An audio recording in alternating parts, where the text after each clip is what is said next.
Today topic is type of rate of reaction. Last topic में हमने देखा था रेट ऑफ रिएक्शन क्या होता है। रेट ऑफ रिएक्शन होता है change in concentration of reactant और product at a given time. कि जो आप रिएक्टेंट लेते हैं, जो पदार्थ लेते हैं, वो कितना चेंज हो रहा है प्रोडक्ट में, उसे हम क्या कहते हैं, रेट ऑफ रिएक्शन। ये दो टाइप की होती है, average rate of reaction and instantaneous rate of reaction. Average किसी भी चीज का एवरेज निकालते हैं तो क्या करते हैं, हम दो चीजों के बीच का डिफरेंस निकालते हैं। तो ऐसे ही हम एवरेज रेट ऑफ रिएक्शन निकालेंगे। तो एवरेज रेट ऑफ रिएक्शन निकालने के लिए हम दो टाइम इंटरवल्स लेंगे। फॉर एग्जांपल, अगर मान लो हमने रिएक्टेंट की टर्म में निकालना है या फिर प्रोडक्ट की टर्म में निकालना है, तो लास्ट टॉपिक में हमने देखा था कि रिएक्टेंट की कंसंट्रेशन तो क्या हो रही है, जब वो रिएक्ट कर रहे हैं तो घट रही है, कम हो रही है, डिक्रीज हो रही है। और किस प्रोडक्ट की कंसंट्रेशन बढ़ रही है, इंक्रीज हो रही है। जैसे हमने रिएक्टेंट ले लिया R, तो धीरे धीरे इसकी कंसंट्रेशन तो कम होना स्टार्ट हो जाएगी और प्रोडक्ट की कंसंट्रेशन बढ़ना स्टार्ट हो जाएगी। तो रिएक्टेंट की कंसंट्रेशन टाइम इंटरवल के साथ साथ डिक्रीज होगी। और जब हम ग्राफ प्लॉट करेंगे concentration of reactant and time intervals के बीच में, तो वह कैसा ग्राफ आएगा, डिक्रीजिंग ऑर्डर में ग्राफ आएगा। डिक्रीजिंग ऑर्डर का मतलब क्या है कि मान लो यहाँ रिएक्टेंट है, इसकी कंसंट्रेशन है, प्रोडक्ट क्या है, 0, ठीक है। अब रिएक्टेंट डिक्रीज होना स्टार्ट हो जाएगा तो प्रोडक्ट बनना स्टार्ट हो जाएगा, ठीक है। तो पहले हम T टाइम इंटरवल्स लिया, T1, ठीक है, 5 मिनट ले लिया। जैसे ये हमने कि भाई 5 मिनट लिया और इसके ऊपर हमने कंसंट्रेशन नोट कर ली, कितनी आई इसकी, R1 से डिनोट कर दिया। इसके बाद ये कंसंट्रेशन इसकी डिक्रीज होती जा रही है। टाइम T2 के ऊपर हमने टाइम इंटरवल लिया 10 मिनट और इसके ऊपर कंसंट्रेशन नोट कर ली, जो किसके बराबर आई, R2 के बराबर आई। अब एवरेज निकालना हमने, इन दोनों के बीच का एवरेज निकालना है और इन दोनों के बीच का। क्यों? क्योंकि रेट ऑफ रिएक्शन क्या होती है, change in concentration upon change in time, ठीक है। तो एवरेज रेट ऑफ रिएक्शन क्या होगी, the rate of reaction at any time interval, यानी टाइम इंटरवल अगर हम देखते हैं, लेते हैं, तो उस रिएक्शन को हम क्या कहते हैं, उस रेट ऑफ रिएक्शन को क्या कहते हैं, एवरेज रेट ऑफ रिएक्शन। लेकिन अगर मान लो एक particular time, eight any instant of time, कभी भी किसी भी टाइम हमने रेट ऑफ रिएक्शन निकालना है, तो हम क्या करेंगे, कोई भी टाइम लिया, उसके ऊपर हमने टेंजेंट ड्रॉ किया। क्या ड्रॉ किया, टेंजेंट, और उससे हम क्या निकाल लेंगे, चेंज इन कंसंट्रेशन निकाल लेंगे एट एनी टाइम। तो एट एनी टाइम यानी इंस्टेंट ऑफ टाइम क्या होता है, बहुत कम होता है, तो उसको हम किससे डिनोट करते हैं, dt से डिनोट करेंगे। और कंसंट्रेशन को किससे डिनोट करेंगे, dr से। एवरेज रेट ऑफ रिएक्शन निकालने के लिए हम क्या करेंगे, डिक्रीज हो रही है कंसंट्रेशन।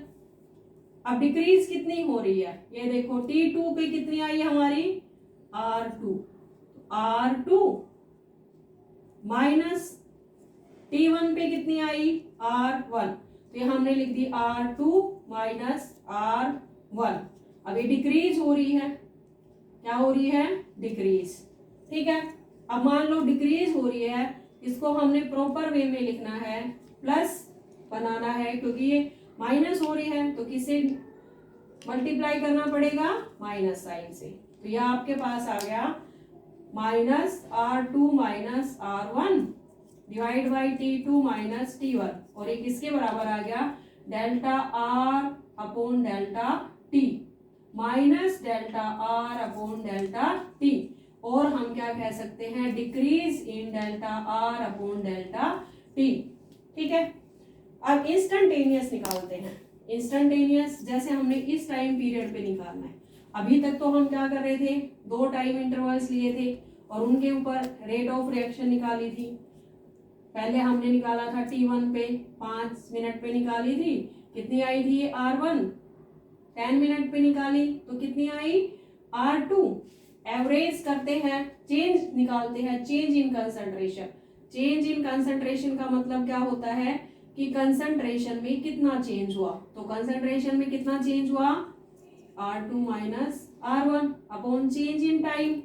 तो चेंज इन टाइम क्या आ गया, T2 माइनस T1। टाइम में कितना चेंज आया, तो 10 मिनट माइनस 5 मिनट, ये आ गया। और ये लेंगे तो ये क्या आ जाएगा, R2 माइनस R1। तो ये क्या हो जाएगी, average rate of reaction in term of reactant. अब निकाल रहे हैं हम instantaneous rate of reaction. Instant का मतलब क्या होता है, at any time. At any time, जैसे किसी भी क्षण हमने निकालनी है क्या, रेट ऑफ रिएक्शन। ठीक है, तो हमने यहां मान लो इस टाइम के ऊपर क्या निकालनी है, इंस्टेंटेनियस रेट ऑफ रिएक्शन। तो हम क्या करेंगे, जैसे हमारे पास ये है, अब हमने इस टाइम के ऊपर निकालना है, तो क्या करेंगे हम यहाँ पे टेंजेंट ड्रॉ कर देंगे। ठीक है, एक स्लोप ड्रॉ कर देंगे। स्लोप बना दिया ये, क्योंकि ये ऐसे था तो हमने स्ट्रेट लाइन बना दी। अब इस टाइम पे निकालना है हमने, तो क्या करेंगे, इसको एक ट्राइएंगल बना देंगे, परपेंडिकुलर ट्राइएंगल, और इसका हम टेंजेंट थीटा निकाल लेंगे, जो किसके बराबर होता है, किसके बराबर होता है, दिस अपॉन दिस। ठीक है, तो ये क्या आ जाएगा, दिस अपॉन दिस। अब ये क्या है, change in concentration, instant change in concentration. Instant का मतलब क्या होता है, बहुत कम, किसी भी क्षण। तो ये किसके बराबर आ जाएगी, डी आर। और इंस्टेंटेनियस टाइम कितना आ जाएगा, डी टी। तो हम ये निकाल लेंगे, D r upon D T बराबर है टेंजेंट थीटा, और ये किसके बराबर हो जाएगा, स्लोप के बराबर। तो ये किसके बराबर आ गया, स्लोप के बराबर। ठीक है, अब ये स्लोप जो आया है minus d r upon D T is equal to क्या आ गया, स्लोप। और अगर हम ये लिखें instantaneous rate of reaction, minus d r over d t आया है। ठीक है, अब अगर हमने ये निकालना है तो ये किसके बराबर हो जाएगा, माइनस स्लोप के बराबर। ठीक है, माइनस स्लोप के बराबर, क्योंकि D r over d T किसके बराबर होता है, माइनस स्लोप के बराबर होता है। आगे इतना समझ, ओके। चलो, अब in term of product, product की टर्म में अगर हम देखें रेट ऑफ रिएक्शन, तो रेट ऑफ रिएक्शन रिएक्टेंट की टर्म में, रिएक्टेंट की कंसंट्रेशन क्या हो रही है, डिक्रीज हो रही है। प्रोडक्ट की कंसंट्रेशन क्या हो रही है, बढ़ रही है। क्या हो रही है, बढ़ रही है। क्या हो रही है, बढ़ रही है। ठीक है, अब हमने यहाँ पर भी 2 टाइम इंटरवल्स लिए। पहला लिया T1, इसके ऊपर देखा कि प्रोडक्ट की कंसंट्रेशन कितनी आई, कितनी आई, P1। नाउ T2, दूसरा टाइम इंटरवल ले लिया, क्योंकि हमने एवरेज निकालना है, और एवरेज किसके बराबर होता है, change in concentration of product upon change in time. ठीक है, तो ये T2 ले लिया, T2 पे आपने निकाला तो ये कितनी आ गई कंसंट्रेशन, P2। अब एवरेज रेट ऑफ रिएक्शन निकाला तो ये किसके बराबर आएगी, P2 minus P1। P2 minus P1, ये चेंज इन कंसंट्रेशन है, किससे डिनोट करते हैं हम इसको, डेल्टा P से। तो ये delta P upon T2 minus T1, और ये किसके बराबर होता है, डेल्टा T।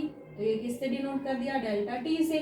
अब ये कंसंट्रेशन इंक्रीज हो रही है तो इसके आगे हम प्लस का साइन लगाते हैं। अगर मान लो डिक्रीज होती है तो माइनस का साइन, क्योंकि डिक्रीज हो रही है और उसको हमने प्रॉपर वे में लिखना है तो माइनस साइन से डिनोट कर देंगे, प्लस लाना है तो।